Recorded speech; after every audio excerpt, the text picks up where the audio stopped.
नमस्कार दोस्तों, आज की हेडलाइन में म्यांमार की नेता आंग सान सू की को 4 साल की कैद की सज़ा सुनाई गई है। ये टाइटल है, उसके बारे में हम जानते हैं। मैं प्रवीण कुमार। चलिए लोकतंत्री लड़ाई आंग सान सू की और वहाँ के सैन्य ताकतों के बीच में वो जानते हैं।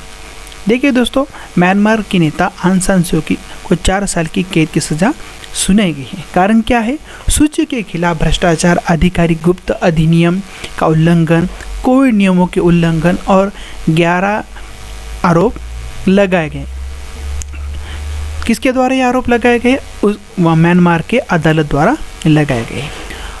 और वो अकेली नेता है क्या ऐसे उन पे आरोप लगाए गए? नहीं, वहाँ के राष्ट्रपति जो अपदस्थ है यानी उनको पद से हटाया गया है, वो विन मिंट को भी 1 फरवरी को जेल में रवाना कर दिया गया है पूर्व नेताओं के साथ। सूची के समर्थक क्या करते हैं? मामला निराधार और सूची के राजनीतिक करियर को समाप्त करने के लिए कार्रवाई है, यानी यह तानाशाही सेनाओं का एक सोची समझी रणनीति है।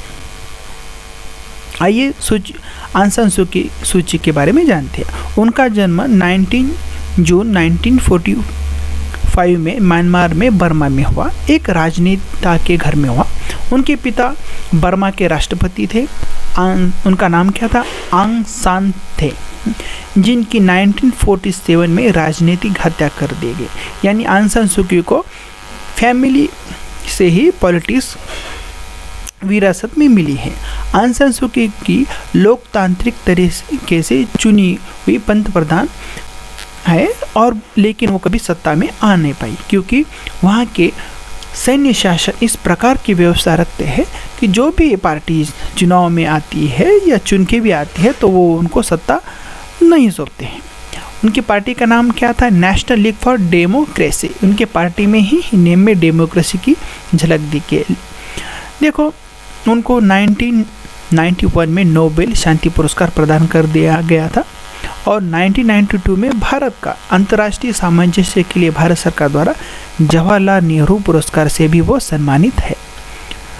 सू की मां खीन कई 1960 में भारत और नेपाल में बर्मा के राजदूत के पद पर नियुक्ति थी, इसलिए उनको भारत से संबंध आया। भारत में उन्होंने लेडी श्रीराम कॉलेज से नई दिल्ली से 1964 में राजनीति विज्ञान और उसमें विज्ञान में स्नातक हुई है।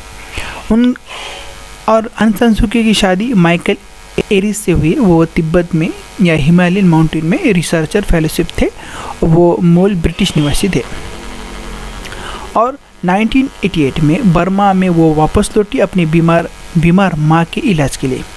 26 अगस्त 1988 में पहले उन्होंने सार्वजनिक भाषण दिया, और 20 जुलाई 1989 को सूची को इसके कारण उसे नज़रबंद रखा गया, क्योंकि वो लोगों में लोकतांत्रिक भावना जगा रही थी, क्योंकि विरासत में ही उनको पॉलिटिक्स मिली थी। 27 मई 1990 में नेशनल लीग फॉर डेमोक्रेसी भारी चुनाव से जीती।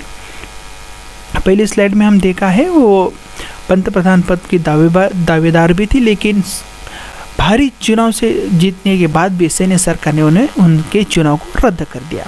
1991 को सूची को अहिंसक संघर्ष के लिए नोबेल शांति पुरस्कार दिया गया था, तो ये रीज़न है उनको नोबेल पारितोषिक देने का। 1990 में उनको सत्ता मिलने के बावजूद सेना ने उनको उनके चुनाव को रद्द करने के बावजूद भी उन्होंने अहिंसक मार्ग को अपनाया था। 2003 राजनीतिक दौरे के दौरान उन पे कई हमले हुए, लेकिन वो बच गई। अगस्त 2007 में ईंधन की कीमतों के विरोध में बड़े लोकतांत्रिक समर्थन के प्रदर्शन हुए, और उस प्रदर्शन का रूपांतरण आंदोलन में हो, और वो आंदोलन को भगवा क्रांति के रूप से ही जाना जाता है। सैफरन रेवोल्यूशन ऐसे बोलते हैं। क्यों सैफरन रेवोल्यूशन भगवा क्रांति क्यों बोलते हैं?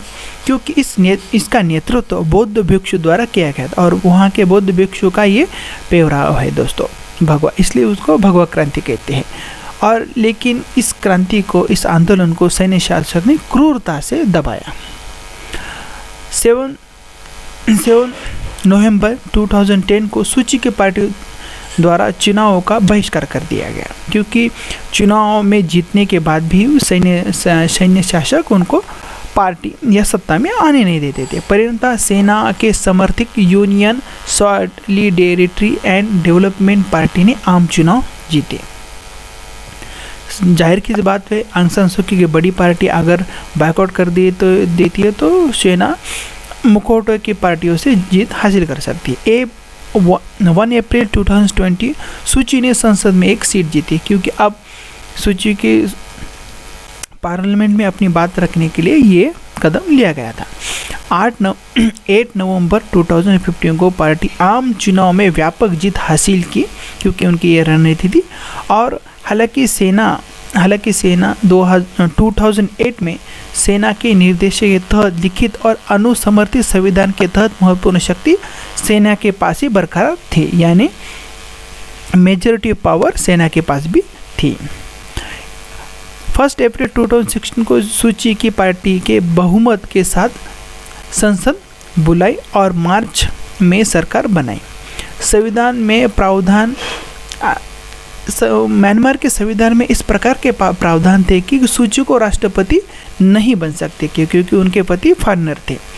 तब सरकार को नेतृत्व करने के लिए उनके लिए खास राज्य सलाहकार का पद सृजित किया गया, यानी वो राष्ट्रपति तो बन नहीं पाती थी, तो उन्होंने क्या किया, राज्य सलाहकार का पद निर्मित किया। उसके बाद 24 अगस्त 2017 को म्यांमार में एक बड़ी घटना घटी। म्यांमार के मुस्लिम रोहिंग्या और सैन्य झड़पें तेज हो गई। उसके परिणाम स्वरूप क्या होगा, 73 लाख से अधिक रोहिंग्याओं को बांग्लादेश में खदेड़ दिया गया। और 11 दिसंबर 2019 को सूची ने अंतर्राष्ट्रीय न्यायालय में प्रारंभिक कानूनी कार्यवाही में सेना के बचाव किया था।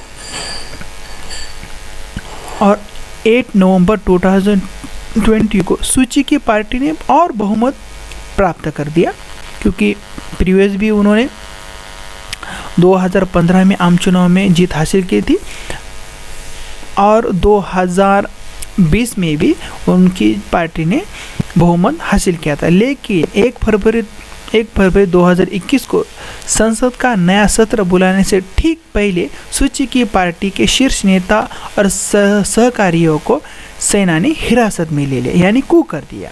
इससे आंग सान सू की को नज़रबंद करने का उनको अवसर मिला और जो भी उनको 2020 में पार्टी को बहुमत मिला था वो नल एंड वॉइड कर दिए गए सैन्य शासन द्वारा। और फिर बाद में आंग सान सू की को झूठे मुकदमे करके उनको 4 साल की सज़ा सुनाई गई। तो ये था दोस्तों, ये हमारे म्यांमार नेबरिंग कंट्री म्यांमार में लोकतंत्र की इस प्रकार की धज्जियाँ उड़ाई जा रही है। Thank you for watching my video.